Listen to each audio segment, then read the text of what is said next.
মুন্সিগঞ্জের টঙ্গীবাড়ির আবদুল্লাপুরে ঘাস কাটা নিয়ে সংঘর্ষে গুরুতর আহত হয়েছেন স্থানীয় আলামিন মোল্লা। অভিযোগ রয়েছে জেলেপাড়ার স্বপন ও পিন্টু কর্মকার পূর্ব পরিকল্পিতভাবে তার উপর হামলা চালায়। ধারালো দা ও বাঁশের আঘাতে তিনি রক্তাক্ত জখম হন এবং তার কাছে থাকা টাকা ছিনিয়ে নেওয়া হয়। স্থানীয়রা আহতকে উদ্ধার করে হাসপাতালে ভর্তি করে। এই ঘটনায় আলামিন বাদী হয়ে থানায় মামলা করেছেন, তবে অভিযুক্তদের বাড়িতে পাওয়া যায়নি। দ্রুত দোষীদের গ্রেপ্তার ও শাস্তির দাবি জানিয়েছে স্বজন ও প্রত্যক্ষদর্শীরা। আমার পোলা যদি অন্যায় করতো আমার পোলার আমি বাইরে মারতাম।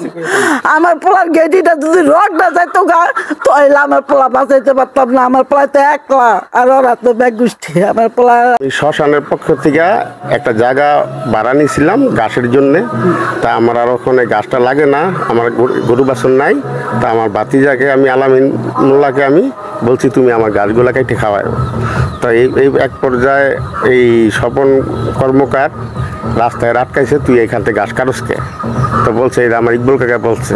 তো ইকবুল আমার কথা শোনার পরও ওর উপরে আঘাত করছে, ওর উপরে অত্যাচার করছে, মারধর করছে। এটা আমরা সুষ্ঠু বিচার। কামরুল হাসান সফিন, মুন্সিগঞ্জ টিভি।